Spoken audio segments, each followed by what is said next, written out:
अस्सलामुअलैकुम स्टूडेंट्स। आज हमने चैप्टर 3 गैसेस के एक्सरसाइज के कुछ न्यूमेरिकल सॉल्व करने हैं। क्वेश्चन नंबर 16 है, helium gas in a 100 cm cube container at a pressure of 500 torr is transfer to a container with a volume of 250 cm cube. What will be new pressure if no change in temperature occurs? If temperature changes from 20 degree to 15 degree centigrade। अब इस statement में जो data given है वो देखते हैं। इसमें एक आपको 100 cm cube mean first volume दिया हुआ है, ठीक है।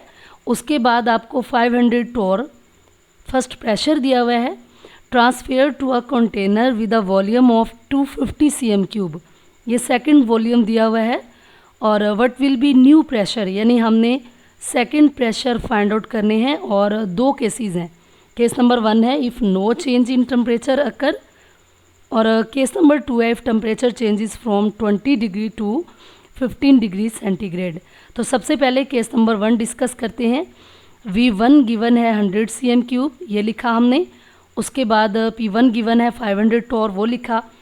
नेक्स्ट हमें सेकेंड वॉल्यूम दिया हुआ है 250 cm क्यूब, तो उसकी वैल्यू लिखी V2 is equal to 250 cm cube. What will be new pressure, हमने P2 फाइंड आउट करना है जब टेम्परेचर चेंज ना हो रहा हो, if no change in temperature occur. बेटा याद रखना, अगर टेम्परेचर कांस्टेंट हो तो वो बॉयल लॉ होता है, वॉल्यूम और प्रेशर के दरमियान रिलेशनशिप। जब टेम्परेचर को कांस्टेंट रखा जाए तो कौन सा रिलेशनशिप होता है, वो बॉयल लॉ। अब यहाँ पे हम बॉयल लॉ अप्लाई करते हैं। According to Boyle law P1 V1 is equal to P2 V2। अब इसमें से हमने P2 फाइंड आउट करना है, तो उसके साथ जो V2 है वो इक्वल की दूसरी साइड पे जाके डिवाइड हो जाएगा।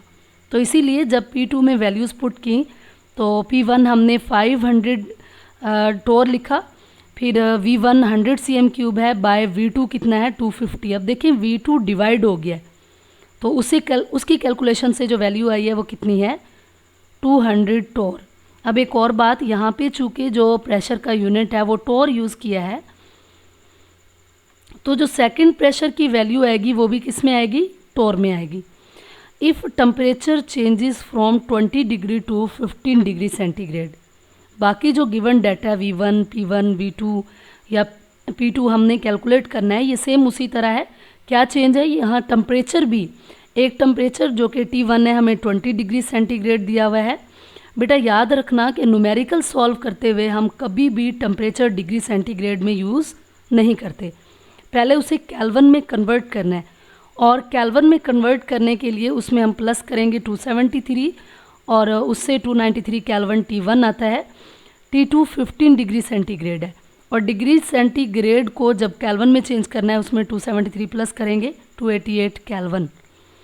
अब अगर आप इस केस में देखें तो वॉल्यूम, प्रेशर और टेम्परेचर तीनों वेरिएबल में से कोई भी कांस्टेंट नहीं है। वॉल्यूम, प्रेशर और टेम्परेचर में से जब कोई भी वेरिएबल कांस्टेंट ना हो तो तब हम क्या पुट करते हैं, कौन सा इक्वेशन अप्लाई करते हैं, जनरल गैस इक्वेशन। और वो क्या है P1 V1 by T1 is equal to P2 V2 by T2। अब इसमें हमने P2 फाइंड आउट करना है, तो इक्वेशन को अरेंज कैसे करना है। बेटा जो P2 के साथ मल्टीप्लाई हो रहा है वो इक्वल की दूसरी साइड पे जाके डिवाइड हो जाएगा, और जो डिवाइड हो रहा है वो मल्टीप्लाई हो जाएगा। तो आप देखें P1 V1 बाय T1, और ये इक्वल के इस साइड पे आया ना इनके साथ, तो V2 डिवाइड हो गया है और T2 क्या हुआ है, मल्टीप्लाई हो गया है, ठीक है।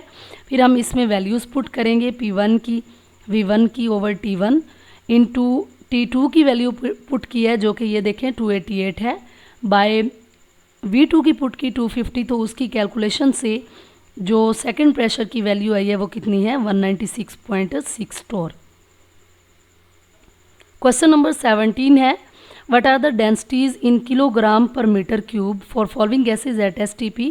प्रेशर इसमें गिवन है 101325 newton per metre square, temperature भी गिवन है 273 केल्विन, और molecular masses are in kilogram per mole. अब आपसे ये भी कह रहे हैं कि जो आपने मॉलिक्यूलर मैसेज यूज़ करने हैं वो किलोग्राम पर मोल में यूज़ करने हैं, और इनकी डेंसिटीज़ कैलकुलेट करनी है, मीथेन की, ऑक्सीजन की और हाइड्रोजन की। 1 बाय 1 इनको डिस्कस करते हैं। मीथेन का फार्मूला क्या है CH4, टेम्परेचर गिवन है, प्रेशर भी गिवन है। मोलर मैस हम इसके फार्मूले से कैलकुलेट करते हैं। कार्बन का जो एटॉमिक मैस है वो 12 है, हाइड्रोजन का 1 है। टोटल 4 हाइड्रोजन है तो 4 से मल्टीप्लाई करेंगे इसको, 4 1s are 4 और इसमें 12 प्लस करेंगे 16 ग्राम पर मोल। फिर यहाँ पे देखिए मोलर मैसेज किस में लेने हैं, किलोग्राम पर मोल। तो यहाँ पे जो आया है वो क्या है, ग्राम पर मोल। इसको किलोग्राम में चेंज करने के लिए हम 1000 से डिवाइड करेंगे, तो जो मॉलिक्यूलर मैसेज हैं वो भी किस में आ गए हैं, किलोग्राम पर मोल।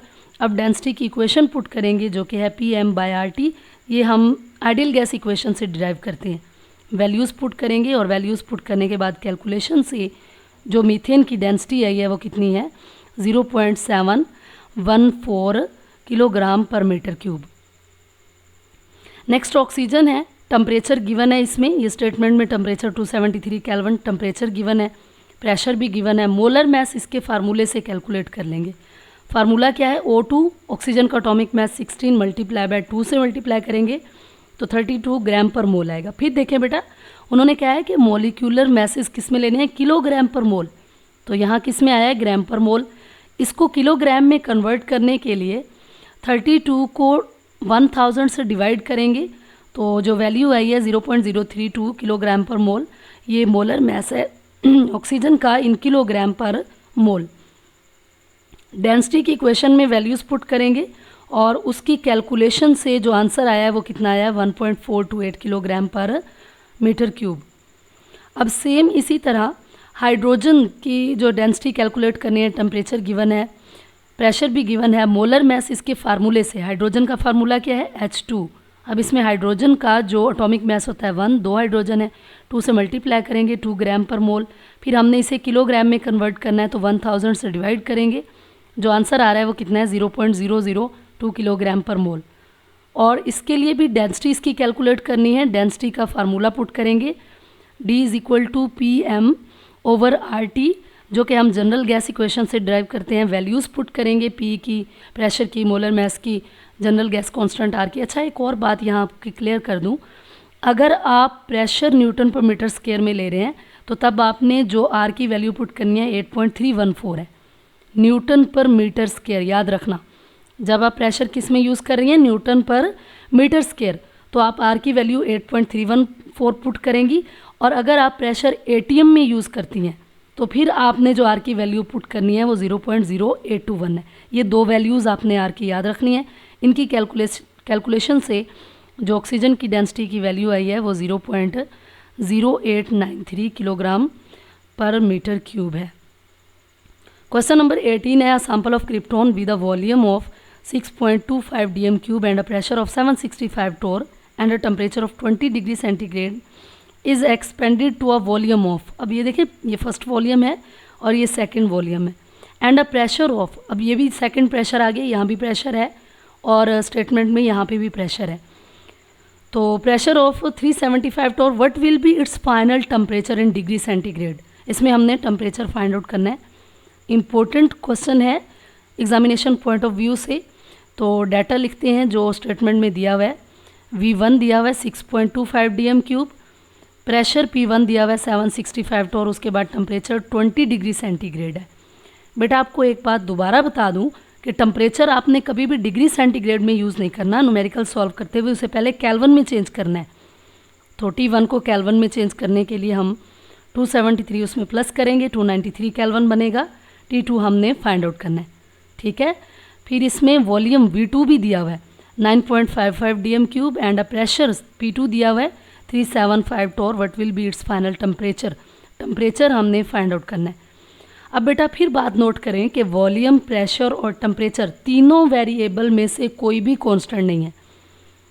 जब टेम्परेचर कांस्टेंट हो बॉयल लॉ लगाते हैं, जब प्रेशर कांस्टेंट हो चार्लिस लॉ अप्लाई करते हैं। लेकिन अगर कोई भी वेरिएबल वॉल्यूम, टेम्परेचर या प्रेशर में से कांस्टेंट ना हो तो फिर हम जनरल गैस इक्वेशन पुट करते हैं। और जनरल गैस इक्वेशन क्या है, P1 V1 by T1 is equal to P2 V2 by T2।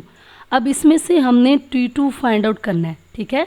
तो इक्वेशन को कैसे अरेंज करना है, T2 को इसके साथ रिप्लेस कर दे, T2 इधर आ जाएगा, P1 V1 इधर आ जाएगा, ये देखें इनकी जगह रिप्लेस हो गई। अब जो T2 के नीचे होगा ना, यहाँ जब T2 रिप्लेस हो जाएगा तो T2 को अलहदा करने के लिए T1 इक्वल की दूसरी साइड पे जाके मल्टीप्लाई हो जाएगा। ये वैल्यूज़ पुट करेंगे, टेम्परेचर की वैल्यू है, ये प्रेशर की है, ये वॉल्यूम की है, और ये ऊपर वाले P2 V2 और T1 की है, और नीचे वाली जो वैल्यू है P1 और V1 की है। तो इसकी कैलकुलेशन से जो T2 की वैल्यू आई है 219.46 केल्विन है। लेकिन उन्होंने क्या कहा है कि final temperature in degree centigrade में फाइंड आउट करना है। तो हम इसको डिग्री सेंटीग्रेड में कन्वर्ट करने के लिए केल्विन में से 273 को माइनस कर देते हैं। 219.46 माइनस 273, तो उससे जो वैल्यू आई है -53.7 डिग्री सेंटीग्रेड है। क्वेश्चन नंबर 19, ये एग्जामिनेशन पॉइंट ऑफ व्यू से इम्पोर्टेंट भी है। Working at vacuum line a chemist isolated cube gas in weighing bulb with a volume of 255 cm³ at a temperature of 25 degree centigrade. Under the pressure in the bulb of 10 torr, the gas weighed 12.1 milligram. What is the molecular mass of this gas? अब इसमें given डाटे में क्या क्या है, volume दिया हुआ है V1, बल्कि एक ही वॉल्यूम है, इसमें दूसरा वॉल्यूम तो है नहीं, V1 नहीं लिखेंगे, जस्ट वॉल्यूम लिखेंगे 225 cm³। इसे हम dm³ में कन्वर्ट करने के लिए 1000 से डिवाइड करेंगे, 0.255 dm³। नेक्स्ट हमें टेम्परेचर दिया हुआ है 25 डिग्री सेंटीग्रेड, जो कि आपसे पहले भी डिस्कस कर चुकी हूँ कि आपने टेम्परेचर डिग्री सेंटीग्रेड में यूज़ नहीं करना, उसे पहले केल्विन में कन्वर्ट करना है। तो केल्विन में कन्वर्ट करने के लिए +273 लिखा, 298 केल्विन। नेक्स्ट हमें प्रेशर दिया हुआ है जो कि कितना है 10 टोर, ठीक है, 10 टोर प्रेशर है। इसको पहले एटीएम में चेंज करेंगे, 10/7 60 से मल्टीप्लाई करेंगे, डिवाइड करेंगे एटीएम में चेंज करने के लिए 0.0136 एटीएम। उसके बाद जो मैस दिया हुआ है, द गैस वेट यानी गैस का वज़न इतना है, मैस इतना है 12.1 मिलीग्राम, तो इसको ग्राम में कन्वर्ट कर लेंगे 0.0121 ग्राम, ठीक है। आर की वैल्यू हम अब देखें, इसमें प्रेशर किस में यूज़ कर रही हैं, एटीएम में। जब प्रेशर आपने एटीएम में यूज़ करना है तो आर की वैल्यू 0.0821 यूज़ करनी है, ठीक है। मोलर मैस हमने कैलकुलेट करना है। जनरल गैस इक्वेशन या आइडियल गैस इक्वेशन इसमें पुट करेंगे, PV = nRT। क्यों? क्योंकि इसमें देखिए प्रेशर भी था, वॉल्यूम भी है, R भी है, T भी है, तो वो इसी इक्वेशन में आ रहा है ना, PV = nRT। लेकिन हमने कैलकुलेट क्या करना है, मॉलिक्यूलर मैस, तो इसमें तो m है ही नहीं, हम n की जगह उसकी वैल्यू पुट करेंगे। n दरअसल नंबर ऑफ मोल होते हैं और वो इक्वल होते हैं मैस बाय मोलर मैस, ठीक है। अब मोलर मैस इसमें से हमने कैलकुलेट करना है, तो उसके लिए हम इसकी PV के साथ जगह चेंज करेंगे। ये देखिए इस तरह PV इधर आ जाएगा और m उधर, फिर वैल्यूज़ पुट करेंगे, और वैल्यूज़ पुट करने से जो मॉलिक्यूलर मैस आता है इस गैस का 88.23 ग्राम पर मोल है, ठीक है। ये इसका आंसर है। क्वेश्चन नंबर 20 वेरी इंपॉर्टेंट है, 90% चांसेस है इसके एग्जाम में आने के। But pressure is exerted by a mixture of 2 gram of hydrogen and 8 gram of nitrogen eight 273 kelvin in a 10 dm³ vessel. अब बेटा नोट करें कि मिक्सचर है 2 गैसेस का, और हमने उसका क्या फाइंड आउट करना है, प्रेशर। इसका मतलब टोटल प्रेशर फाइंड आउट करना है। और प्रेशर हम कैसे फाइंड आउट कर सकते हैं, जब आपको टेम्परेचर और वॉल्यूम दिया हो, PV = nRT। अब यहाँ हमने टोटल प्रेशर फाइंड आउट करना है, तो हम इक्वेशन को कैसे लिखेंगे, PTV = nTRT। अब n क्या है, total number of mole, PT क्या है, टोटल प्रेशर दोनों गैसेस का, यानी मिक्सचर का प्रेशर है। तो टोटल नंबर ऑफ मोल निकालने के लिए हम पहले इन दोनों के separately number of mole find out करेंगे, और उसके बाद उनका सम ले लेंगे तो वो टोटल हो जाएंगे, ठीक है। चलते हैं सोल्यूशन की तरफ। मैस ऑफ हाइड्रोजन गिवन है आपको, ये देखें 2 ग्राम ऑफ हाइड्रोजन।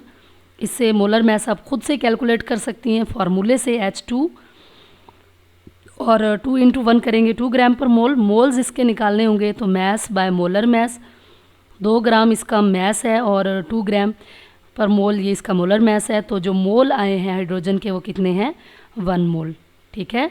उसके बाद है मैस ऑफ नाइट्रोजन, ये देखिए गिवन है 8 ग्राम ऑफ नाइट्रोजन।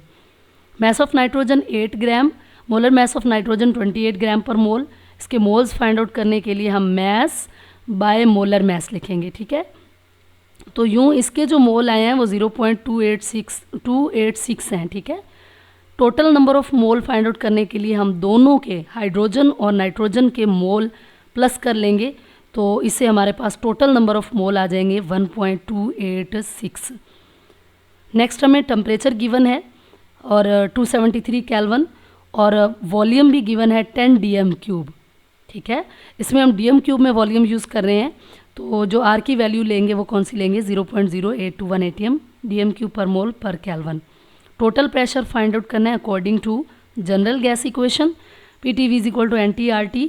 अब इसमें से हमने P2 फाइंड आउट करना है, PT सॉरी, और उसमें जो इसके साथ वॉल्यूम मल्टीप्लाई हो रहा है वो इक्वल की दूसरी साइड पे जाके डिवाइड हो जाएगा। ये देखिए डिवाइड हो गया। ठीक है, वैल्यूज़ पुट करेंगे और वैल्यूज़ पुट करने से जो आंसर आता है टोटल प्रेशर का वो 2.88 atm है। ठीक है, उम्मीद है आपको समझ आई होगी। अगर मेरी वीडियो आपको अच्छी लगे तो लाइक करें, अपनी दोस्तों के साथ शेयर करें और मेरे चैनल को सब्सक्राइब करें। Thank you for watching and अल्लाह हाफिज़।